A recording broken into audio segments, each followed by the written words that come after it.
What's up, nerds? Welcome to another episode of The Bandwagon Fan. This is the show where we talk about all things pop culture and what we're into right now. I'm Josh. I'm AJ. And we're back. We're back. We're back again. If everyone's ever wondering where our other co-hosts are, they're in a basement. So don't ask about them. They're in timeout right now. It's okay. They'll be fine. They're in the basement. They're locked down there. It rubs the lotion on its skin. There's a YouTuber. I don't know if you've heard of him, Simon Whistler. Mm-mm. He has like 1 million YouTube channels. Like I'm not even kidding. He has so many. I didn't know his name. I have heard of this guy. The Fact Boy. Yeah, well, like old guy. Yeah, he has like a bunch of like channels, right? Like the guy who has like a lot of YouTube channels, and he's just that's his way of like making YouTube fame, I guess. Yeah, no, well, like, and he's pretty successful, but he has this one channel where it's just pure him unhinged, and it's a running joke where he has his writers locked up in his basement. Okay, that just gave me a really good movie idea. Okay, oh my goodness. All right, you know what? Forget our icebreaker. This is a more fun icebreaker. Okay, so check this out. We're gonna call this Hollywood movie pitch idea, and the pitch is we are seeing somebody who likes to watch YouTube videos or TikTok, or it could be whatever, okay? And they like to watch this one creator. They think they're really funny, and then they find out one day that the creator has other, like, let's say YouTube channels, but each YouTube channel they're like playing a different persona. And so the main character thinks like, oh, okay, like this is their shtick. Like they just have a bunch of YouTube channels, and like each one's just a different persona, and that's the shtick of the YouTube channels themselves. But it turns out that this person has DID, and they're like one of the personas is like a serial killer. So the movie could be about like the main character trying to piece together where this person is based on the other videos and the other personas. Could be an interesting idea. I just made that up. You know, I hear there's a writer's strike in Hollywood right now. So. Oh my God, yeah, the writer's strike. I totally forgot about that. Are you familiar at all with like what's going on? Yeah, I mean, I haven't followed it too closely. Is this a repeat of what happened back in like 20? What year was this? Was it 2007? 2008, 2007. Okay. So the 2007 writer's strike was. Oh man, that I don't remember explicitly what it was. I think it was kind of similar to just regular wages. I believe, if I remember correctly, it had something to do with they wanted more money for Blu-ray and DVD sales because the residuals that they were now. Well, it's a couple things. So number one, it's to keep AI out of Hollywood writing rooms. Oh, 100%, yeah. As I understand it, and if any of our viewers know or they may not know, that like the way writing kind of works now, or I should say, back up. The way it used to work before is that you wanted to make a show, you bring a bunch of writers. The writers would kind of come up with the season. Let's say if it's a TV show, and then those writers would be brought to the production lot. And during, you know, the natural production of a show or movie, there are hundreds of rewrites that happen. And so the writers will then go back and rewrite things. You know, maybe a joke didn't land, maybe contextually something doesn't quite work. So they're constantly trying to change around the script in order to make it make sense. And so because of, you know, executives got to make more money, got to become Galactus, got to own everything, and they want to shed as much money as possible, they've been trimming down that writing process. So essentially, what happens now is that they pay a bunch of freelance writers, and they may not even be the same writers for each season, which contextually, like, that doesn't even make any sense, but whatever. So they'll bring in the writers, they'll have them write, you know, whatever sessions they need. Then they'll say, okay, thanks for your work, goodbye. The writers are not invited to like post-production or production or anything, you know what I mean? And then they, the producer or the studio, whatever, they will charge through the original script as is, no matter what kind of rewrites or reshoots they need, unless it's something that's like so so bad that it needs a reshoot or rewrite, whatever. But they will just charge through whatever the original script was. And so what that does is that makes it so that the writers don't have to get paid for being part of the production crew. They just get paid for that one-time fee.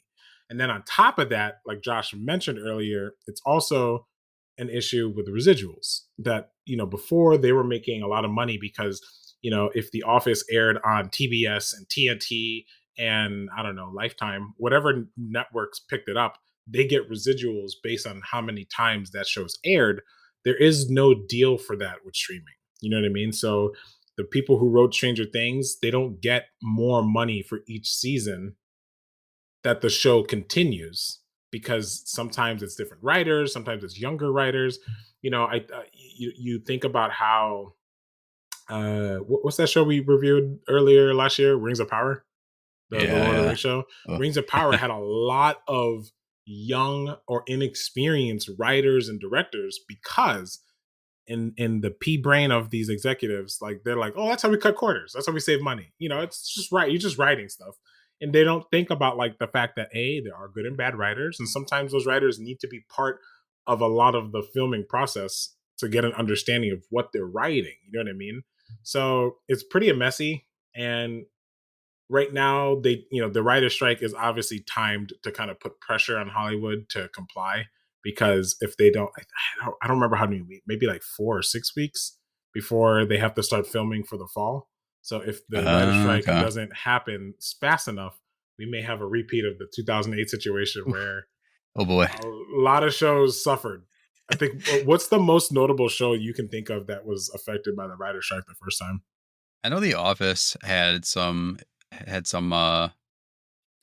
like experienced some issues from it. Had a questionable season. The one I was thinking about, and I'm surprised you didn't bring it up, was Heroes, because Heroes had that Oh, huge first dude. season.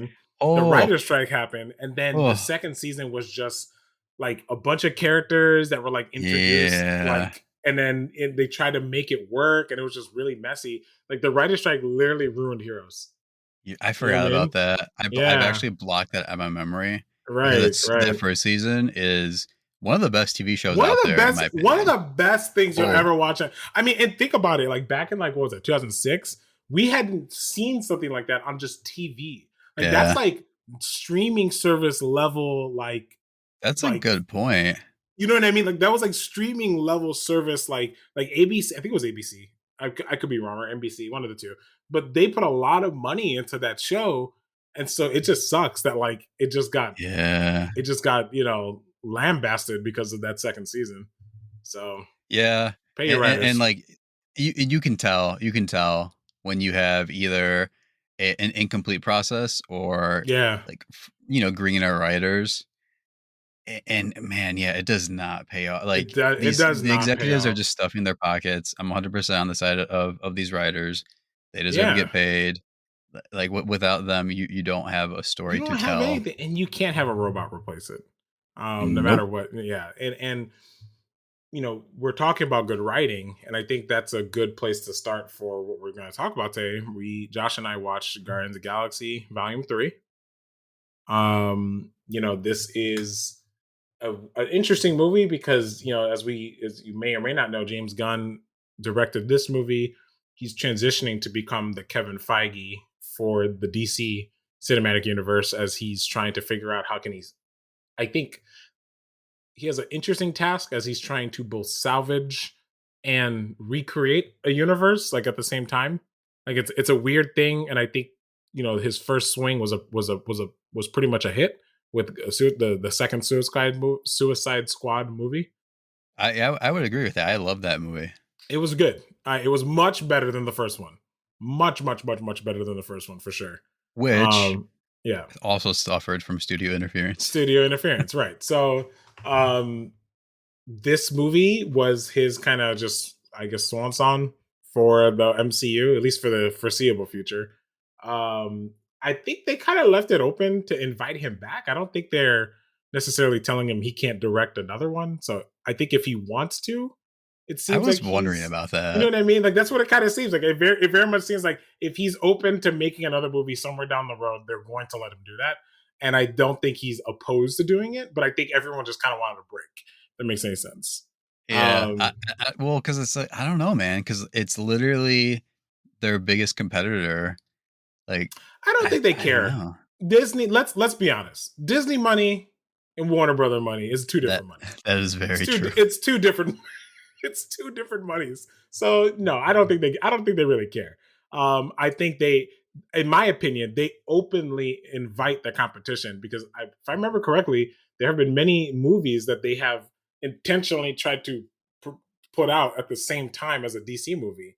So they're and look, I don't want to, we got to get into this, but Disney is not afraid of going Nope. head to head with another studio. Ask DreamWorks because DreamWorks wanted the smoke and Disney gave them the smoke. Okay, so believe me, Disney is not afraid of competition in that space. So I don't think they care. I really don't think they care. Yeah, no, I mean, hell, he's already done it. He's directed Suicide Squad and this movie, right? So I mean, they don't care. yeah, and I think that goes to show his versatility, which Mm-hmm. I think is important for his future. And yeah, I just talking about versatility. Let's just go into like what we liked about this movie Mm-hmm. because to me there is an aspect of versatility because the main thing that I enjoyed was that there was a good balance between the emotional aspects of the film and the more lighthearted and honestly like the James Gunn toilet humor parts.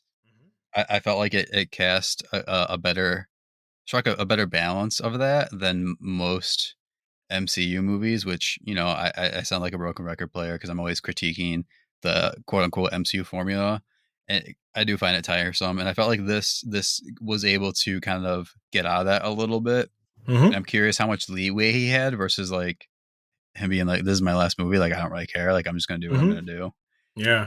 And whatever the backstory is, it paid off. It made it more enjoyable and helped me to engage a lot more in this movie. Yeah, I 100% agree. I think this was definitely a different film than what we're probably used to when you talk about a Marvel movie. Um, I felt like this movie. One of the things that I liked about this movie, I felt like the stakes were palpable. The stakes were real in this movie. So many of these Marvel movies, it's always a conflict where the fate of the world or even the universe is on the line, and I think that becomes cheapened by the fact that we often have to then have this moment where because the I guess the writing isn't that great, they have to try to explain like why are the stakes so big. And so that's one of my theories as to why so many Marvel movies divulge into that the big group A fighting big group B. And you know what I mean? Like, I think that's why that happens because that's the only way a director can divulge to the audience, like, hey, the stakes are big because there's a lot of Yeah, people fighting. I like this movie. What I liked about this movie a lot was that the stakes were real to the Guardians, the stakes were real to the characters we are watching in the screen. And so their struggle, that is the stake. You know what I mean? It's not the fate of the universe, not the fate of the galaxy. Hell, I mean, the bad guy, no one really gave a damn that the bad guy, what he did. I mean, in yeah. the context of like the greater good, like no one gave a damn. You know what I mean? The stakes were just the Guardians defending Rocket. And I feel like that's what made the movie more enjoyable. It felt like a real movie. Yeah. Yeah, like it's like this more like zoomed in story that you can connect with versus like, oh no, the whole universe is gonna get destroyed. We all have to team up. It's like no, like And your best friend's gonna die. Josh, there was no Skybeam. True, Yeah, true. no Skybeam. I will give one critique in the MCU formula, but you commenting how like the stakes weren't end of the world, end of the universe. It was Yeah, saving your friend's life. yeah, There is a world that gets destroyed. Like the yeah. Guardians Oh, technically are that was crazy. unsuccessful. They are Yes, that was unsuccessful in crazy. saving the world. A Yeah. world gets To their destroyed. offense, there was nothing they could do. But like that's what Yeah, makes it more interesting because like it right. wasn't about saving that world, Wasn't about saving that world. and It it was like too late. flipped that upside down. It's Yeah, like no, like exactly. that's not what this is. Yeah. What else did you like about this movie? Like going more into like the whole honed in storyline, I loved seeing Rocket's backstory.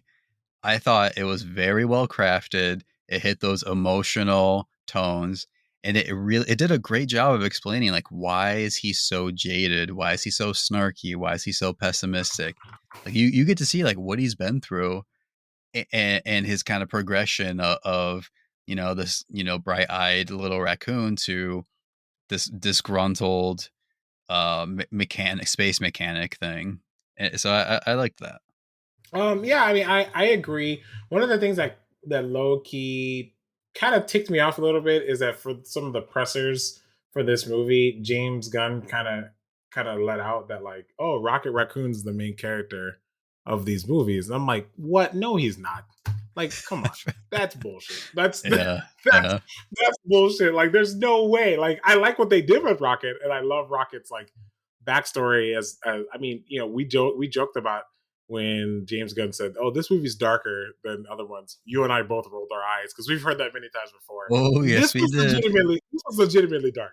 This was Yeah, like, yeah, he oh pushed it. wow, this is really sad. And one of the first things I thought about, I'm like, damn, Disney must not have given a single fuck making this movie because I'm surprised. I guess for people who may not understand or know, like, I mean, Disney's thing is just like, shiny button little animals to see them get like flayed. Like, Yeah, dude, it was oh boy. brutal. I so our That's gonna friend be a weird Tyler. rocket. That's gonna be a weird rocket toy, by the way. Oh, dude, jeez, jeez, a rocket without a scalp. Yeah, dude. And then like there's that scene where she's like cleaning the nah. Yeah. Yeah. We have Tyler March. Mhm. He sent me this thing. It was from IGN about how Guardians 3 is like a hard watch for animal lovers and whatnot. It is. Yeah. But this is before I had seen it, and I think before he had seen it. So we were like, "Oh, spoiler alert! Like Rocket's gonna die." Like we thought, like, "Oh, that's what Yeah. what they were talking about." And then when you actually see the movie, you're like, "This movie is PETA's absolute nightmare." Like this is Nightmare. like their sleep paralysis demon nightmare. Yeah. I mean, it was like, oh, this is uncomfortable. But it pays off. It pays off. It adds to the story, in my opinion. Yeah, and that kind of just leads into what I really liked about the movie. That I like that they use Rocket's backstory as a backbone for their friendship. Something that I didn't realize until it was brought up watching other videos. I think like New Rock Stars, if anyone watches them on YouTube, great channel. Their breakdowns are awesome. But one of the hosts for that show mentioned that Nebula and Rocket have their friendship is so strong because they literally spent 5 years alone together because everyone got wiped during the blip. And I never thought about that. I'm like, oh, that's so true. Like they did get Oh, wiped. I did not Everyone else got realize wiped. that. So like when Nebula's like it's like Stark and like fierce Yeah. loyalty to Rocket, that's where it came from. They think alike, and Oh, they had 5 years where they literally fought by themselves, which makes sense, wow. right? Yeah. So I just love their friendship, like all these little tidbits of like, after Peter got blipped, I think in oh boy, the first Infinity War movie, you can see Rocket Raccoon wearing Peter's scarf. I never noticed that until that was brought up to me. Like Uh, this is a tight. I mean, like Mantis wiping Drax's mind because she felt bad about calling him an idiot. Like, yeah. like this is a family. You know what I mean? And I think 100%. the only thing I can think of that I've seen this in that I enjoy as much is probably something like One Piece, where like you Oh, have a wow. bunch of characters who their friendship is what makes them strong. They may not be the most coordinated, they may not be the most tactical, they may not even be the most helpful, but their friendship is what makes them strong. You know what I mean? Yeah. No, yeah, Yeah. actually that was gonna be the third thing that I like too, where you get a sense of the bond that the Guardians have, Hmm. specifically like the main team, Yeah. where yeah, they feel like a family, like they've known each other for years, and it's in a way where I haven't taken a lot of time to think about it, but it's in a way that's different from the other MCU movies, where Very different. it's like yeah, Iron Man and Captain America are best friends, like they've known each other, they have their quips and stuff, but like this feels a lot more personal. which Well, you have to give credit to James Gunn and who are the writers and all that, yeah. Well, they and fight like and the family. actors.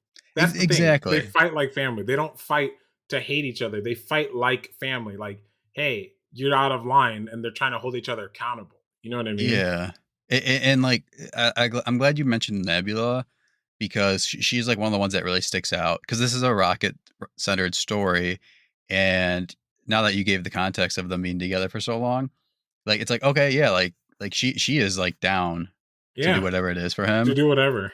But and the other thing is like her Nebula and Rocket have very similar stories Yeah. where they spent years being abused and ripped apart and put back together That's what I meant. Yeah, that for someone else's they're pleasure. so much of the same type of person that they Yeah, understand that's each other. like they're like soulmates Right. basically, and Right. it's I don't know, it's cool. It's cool to It see is cool. that to Uh, experience that. the other thing I liked a lot was the score. I thought the score was pretty good. Apparently, something that James Gunn does, which I think is probably unique, is that the music you hear playing throughout the movie, he actually has playing on set when they're I've acting. heard that. So it Yeah, gives gravity to a lot of the scenes because the actors are acting to it, if that makes any sense in a way, as 100%. Yeah, opposed to that 100%. just being done, just that being done in post. And I think you can feel that. That's why the music feels so much more alive in the movie like this Okay. than it would in other movies. Now, yes, they also using songs that people know, you know what I Yeah, mean? But yeah. all the songs are handpicked because they are directly relating to what's happening in the movie. It's a small touch, but it's something that I don't think is given value enough. You know what I mean? I think like one of the first songs, I can't remember the name of the band, but one of the first songs they play in the beginning of the movie is about like giving up and wanting to die. Well, the first scene in the movie is Peter. Creep, I think. Yeah, yeah, and the first thing we see is Peter just like just giving up, virtually giving up, and just in a drunken stupor. You know what I mean? I think the score was very good. Was very. I think that's probably the best part of the Guardians of the Galaxy movies. Music is a big motivator in here. What are some of the things you didn't like? Some of the things I didn't like. Again, I've said this many times before now. Like movies don't need to be this long. They don't need I'm to be this sorry. long. Come Like on, man. I respect the craft. I It's respect the almost three game. hours. Yeah. Like, dude, like I went to go see this on a Sunday. Like I got stuff to do, man. Like this Three again, hours. unless this is like the level of The Godfather or Interstellar or whatever, like Yeah, you cannot Christopher make Nolan. this long of a movie. Like you need Yeah, to it's. be this needs to be something that's going to win 10 Academy Awards otherwise. I think that's what's tough because there were some scenes that definitely could have been like. I was cool seeing Nathan Fillion in the movie. Some of those Yeah, things, I'm like, all a little right, too man, much. A little like, too all much. right, Some of the stuff needed to be it should have been left on the cutting floor. That and to lean in on that, like that's some of the jokes in the movie I felt like were just a little forced. And I'm just like, yes. I don't really know. Is there time for this? Like, is there time for these jokes? Like, I don't know. They didn't feel natural, and I felt like they were I felt I don't obviously anyone else can disagree. I felt like they were just a little speed bumps in the pacing of the movie because it felt like I they had to agree. stop to tell a I joke, agree. and I was like, And okay, that wasn't necessary. like and unfortunately the actually some of the soundtrack felt that way to me Oh, where I okay, feel like there was like too much music for too long. okay, And okay, it's like so like the intro scene like that's perfect. yeah. But there were a couple other scenes where I was like, do we really need to listen to the whole song? Like I feel like this action sequence could be cut by like a whole full A minute. whole You minute, have to cut the yeah, song, but then the pacing's gonna feel a little better. So yeah, or like the stuff with mm, Kraglin. I get he's James Gunn's brother, but it's like, dude, like I don't need that much of him. We get the point that he can't use the arrow and he's trying to yeah. learn. I don't need Well, 5 I minutes of felt that. like his scenes were more to introduce Cosmo more than him. Which is fine, but Yeah, like just the pacing of them, it just yeah. felt like it dragged on too The much. pacing was poor. Yeah, I agree. I agree. So What yeah, else? some of the stuff just did feel forced. Like some of the Adam Warlock stuff felt Oh, a Adam little Warlock is weird. something I didn't like. He there was no purpose for him to be in the movie. I felt like that was the one like DC MCU thing that he relented to. And he was like, I have no Yeah. effing idea how to introduce this character like naturally. So I'm just literally going to throw him in this movie. Um I think it's a shame, depending on what comics you read. The very few Marvel comics I've read were Guardians of the Galaxy, and like Oh, nice. he's a very, very, very important character to the Marvel universe, but Yeah. B, a very strong character, very compelling character. He is born. They kind of kept his storyline similar. Like he's born to be a perfected being, Mhm. and there's different ways this I think happens throughout the way the comic is written, but he breaks from that line of thinking that there no one's perfect, that kind of thing, and that's what kind of lets him into the fold of the Guardians of the Galaxy. He's a misfit just like the rest of them, just in a different way. And so I felt like his introduction was just like, here you go, all right, leave me Yeah. alone. It was just Yeah. very awkward. I was like, there was no need for him to be in the movie. So No, not really. yeah. And then I think the other obligatory MCU thing was the CGI orgy fest at the end. It was With short. nowhere, yeah. Yeah, that was so unnecessary. Well, I felt Like like it it was it w- funny. it was Is that funny canon? for like a couple seconds. I have no idea. I don't think that's canon. I think that's a James No Gunn idea. thing, because there's no way Okay. they turned nowhere into a Death Star It style it spaceship. that part was fine. I actually thought that Oh, was funny and cool. oh, But the okay, okay. part That's where what. the Okay, I'm sorry. experiments attack nowhere and like breach the outer shell, Oh, and yes, then yes, Kraglin yes. and Okay, Cosmo, okay, okay. I was Yes. like, why? Why? What's the show? Kraglin can control the. I And they had what's his guess. name? They had what's his name in the. I was like, they dragged him into his blue suit for this. Oh, that's crazy. Yeah. I don't Yeah. know. It just it didn't feel like they could have cut that a little bit too, I Well, think. that leads into what my last thing I didn't like about the movie. I felt like the pacing was just off. You would have these scenes that felt like we're chugging along, and then that scene when they're like walking on the fleshy Yeah. planet The thing. planet. Some of the scenes felt like that, like we're Uh trudging along, and I'm like, all right, like this isn't necessary, but okay, like you know what I mean. So yeah. I felt like the pacing was pretty off. I felt like there was a good 45 minutes we could have done without this movie. Like Yeah. 45 minutes of the movie probably could have been omitted. So That's fair. My last thing I didn't like was all the death fake outs. Strongly hinted in all the promotional stuff that Rocket was going to die. to their defense, they've killed someone in every movie. What do you mean? They killed Groot's father, Did they? and then but it's not the same Groot. It's a different Groot. Wait, is it It's really? Yes, the Groot we have is the son of the first Groot that we watched. Really? I don't Yes, remember that. I'll get into that in 1 second. Okay. They also killed Yondu. I forgot about that Yes. as well. So to their defense, they have killed people, All and the right, all fake out right. was more that they didn't kill somebody. I get for Rocket, that was fine. Because for Rocket, I was like, okay, they're doing this a little too hard. But Where it's like the quote unquote yeah, subtle hints yeah, that he's gonna the die. So I was right, like, he's probably not gonna die.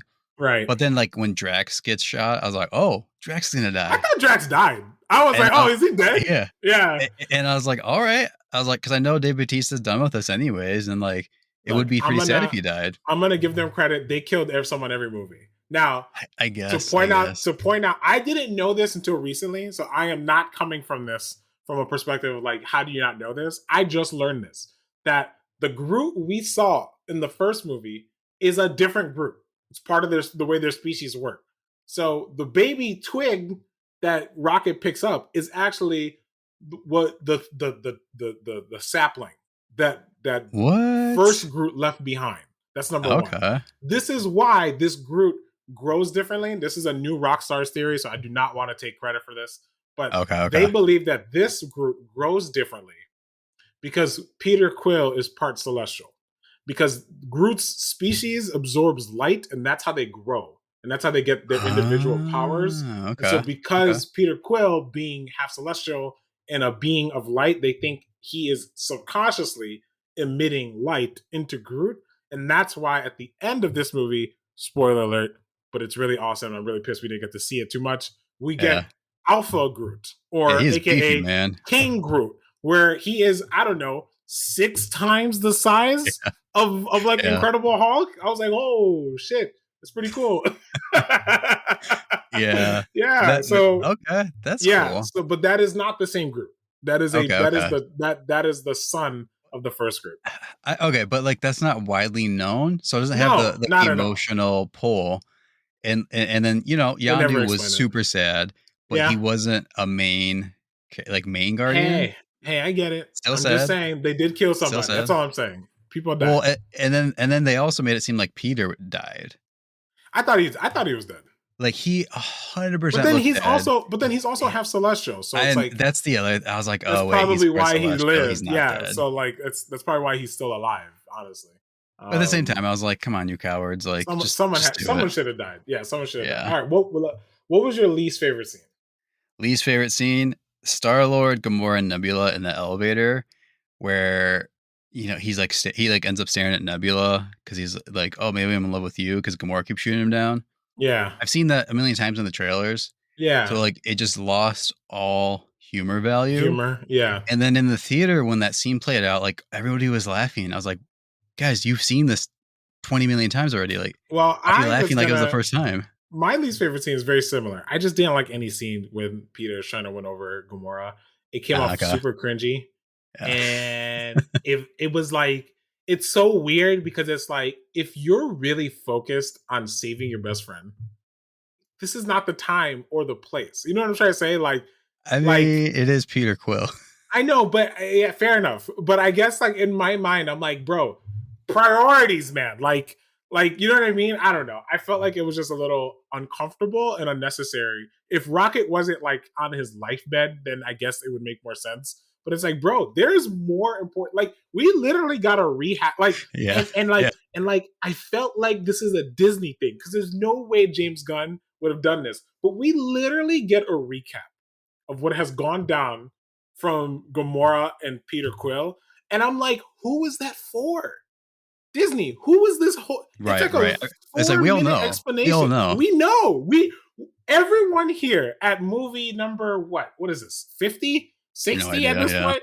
We all know what happened. Like you don't need to this is an unnecessary scene. That's what we talk about when we say unnecessary scene. They could have omitted that scene. They could have omitted 100%. that. Yeah, 100%. that elevator scene, that was just so awkward. Every scene with them was just cringy. I'm like, this is not cool, man. This is not cool. Okay, what was your favorite scene? Favorite scene? I was about to change mine, and then I saw you put the one I was going to change it to. So I'm going Okay, to stick okay. with my original one. Yeah, Rocket's escape yeah, from the High Evolutionary was really cool because it has like the strong emotional pull. Like you just feel so bad for him yeah, and like his little friends, but then you also get to see like how capable he is, how smart he is. But then unfortunately you get to see like why he is so jaded yeah. because his like he lost everything once before. Right. And so like it was a very powerful scene. There was a few other scenes that were really cool and like just the catharsis of seeing him escape, shred the High Evolutionary, which again I think James Gunn just did not care because when they showed his face at the end, Yeah, I was like, I was yo, surprised. I was like, man, James Gunn is going out with a bang, huh? I yeah, was like, yeah. sheesh, that's it. That's something. So that That's the whole something. that whole arc, but starting like the apex of that, the peak of that was the escape. But Yeah. Rocket's just arc of the High Evolutionary was really cool. Yeah, I especially like that part at the end when he used the grav roots because they drop a subtle hint that the high evolutionary's power is to control gravity. That's what he's doing when he does that. And so I realized at that point because of that paranoia you just brought up with Rocket Raccoon, I wonder if he made those boots explicitly if he ever had to confront the high evolutionary again knowing how Oh smart he is because wow, clearly when Rocket did that, like that's such a super niche thing that I'm yeah, like, why? I know it's a movie, but like in the context of this universe, why else would Rocket have done that? Why would he? Why would he always like on his off time in the beginning of the movie? He's testing out the gravity boots. So in my mind, I'm like, why else would he do that unless he's preparing for the day he has to fight the High Evolutionary? And I thought that okay, was really clever. yeah, yeah, On top of that, I also really love that like from the friendship angle, like he didn't have to call for anybody; they came. Yeah, You know what I yeah, mean? I thought that was cool. So I like that a lot. My favorite scene, it was a tie. It was a tie between the hallway scene. The hallway scene was actually pretty cool. Now Marvel's got like a boner for like hallway scenes. yep, I don't yep. know what it is about like close quarters combat in a hallway that they just get their rocks off on. I don't know, man. It's like you name it, almost every character, Captain America, um, both white and black Captain America. I'm pretty sure Spider Man has a hallway fight scene. Iron Man, I'm sure that everyone's got a hallway fight scene, except like maybe the Incredible Hulk, maybe. Yeah, But yeah, the scene was cool. It was well shot, and I think it showcased all of their individual abilities and goes into that like friendship thing to the max. Like they know each other's fighting style so well. It's just seamless. Even Gamora, and she's technically never fought with them, so I yeah. thought that was really True. cool. My other favorite fight scene, I mean, my other favorite scene, excuse me, was us, the audience, understanding Groot. That was kind of cool. Yeah. So When he said I love you guys, yeah, I was like, yeah. hey, that's cool. Now it's We're, not that he we're in. spoke We're in. English, but we're invited into the family as well. That's what that is. Yeah, So he still said I am Groot, but it's kind of like a hey, you understand him too.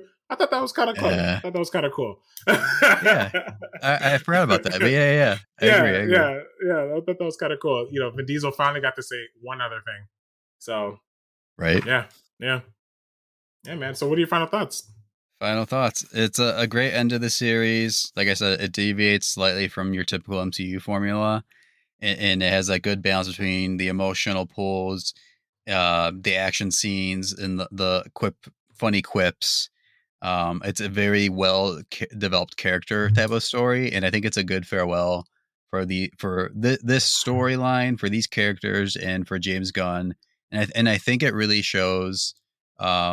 It shows the potential, high potential for him, for his later endeavors with Yeah, DC, and makes me yeah, more excited as a DC fan to see what he's going to do with that.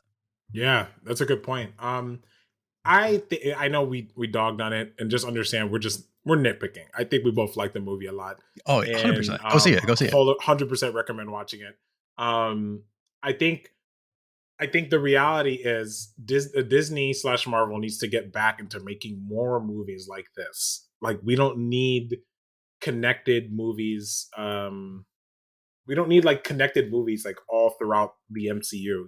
Sometimes it's 100%. okay to have a movie that is just about the the plot we're watching. As weird as that is to Yeah, say, it's you know what I refreshing. mean? It's refreshing. So um I like the movie a lot. I think you should watch it. I did have a question because me.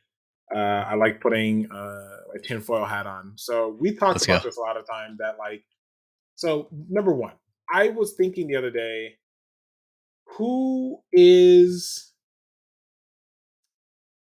like, when are the mutants going to come through? And I realized that part of this must be because when they planned out phase 4, 5, and potentially even phase 6, they didn't have the IP. So they didn't know if they could plan to use the mutant storyline. And I think that's why it's taking so long for us to see a mutants movie. Like they're trying to build this whole like introducing the mutants, and I have to think at some point we're gonna have some type of merging of realities going on here, because I think Yeah. that's the only way you could naturally explain where the mutants have been this whole time. Okay. One of the things I find very interesting is that at the end of this movie, they introduced another young character in the form of, I think her name is Phyla Val. I think that's her name. Oh, yeah. Okay. Yes. Okay. So I was And talking to so, someone about this. oh, okay. What were you guys talking about? So it was a customer saying how he thought it was the granddaughter, I think, of Marvel. Someone related to Yeah, Marvel. Marvel. Yeah, yeah, 100%. And so the reason I bring this up is, so now we have like Kamala, we have um oh my goodness, I'm drawing a blank on some of the other young characters. America Chavez, Hawkeye's protege, can't remember her name. The Kate point I'm Bishop. trying to make, Kate Bishop, thank you. The point I'm trying to make is like we have a lot of young actors and actresses who are being introduced as these characters in the MCU. Is Disney doing this because they have no intention of bringing in more adults into the MCU? Like you think about Oh, because so here's the thing. You think about we'll use Samuel Jackson. Samuel Jackson. How old do you think Samuel Jackson is? 72. 74. Ooh, I was close. Yeah, you were close, but that's still old. That's still pretty old. And I Yeah, think yeah. I'm wondering if Marvel is like one of the challenges and hurdles that they have is that when they have these established older actors, it's hard to have them commit to 10 years of film, right? It's 10 years of film. And I'm wondering, I'm like, is that why they're using so many kids? Because almost every one of these movies, oh, that's a Wanda's children, the Maximoff kids. Oh, Yeah, yeah. like there's so many kids that they've introduced already. I'm like, are they trying to like set the groundwork so that we have all these actors and actresses available for Young years Avengers, to man. come? Young Young Avengers. Avengers. We could legitimately get a real, actually looking accurate young Avengers and not just 30-year-olds old, playing yeah, high school 30-year-olds kids. playing high school kids. I'm like, oh, that could be kind of cool. Could I be would kind of cool. please, finally do it. Yeah. Right? What should they? You had the young girl. What's her name? Riri from Oh, Ironheart, yeah. Ironheart. Yeah. So like, I'm like, that could be kind of cool, right? A I'm lot of here for young that. people, a lot I'm of here for young no that. name actors and actresses. I'm Yeah. like, I'm all for that. Yeah, let's It could go. be kind of cool. All right. Well, let's get out of here. Okay, well, that's the end of our show. Thank you guys for listening. If you like what you heard, let us know. You can follow us on any social media platform at the Bandwagon Fan Podcast. That's Instagram, Twitter, Facebook, and even YouTube. You can also find our podcast on anywhere you listen to podcasts, like Apple, Stitcher, Google, anywhere where there's a podcast, you can find us. Thank you guys for listening. See you next time.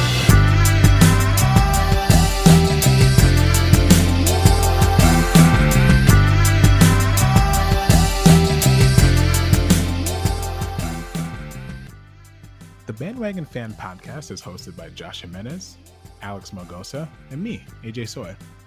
Our show is produced by Kate Smith and edited by your boy, AJ. Our social media is managed by Natalia Kokulia, and our theme song, Lush Waves, is provided to us by Taylor Lewin of _audio. Thank you for listening, and we'll see you next time.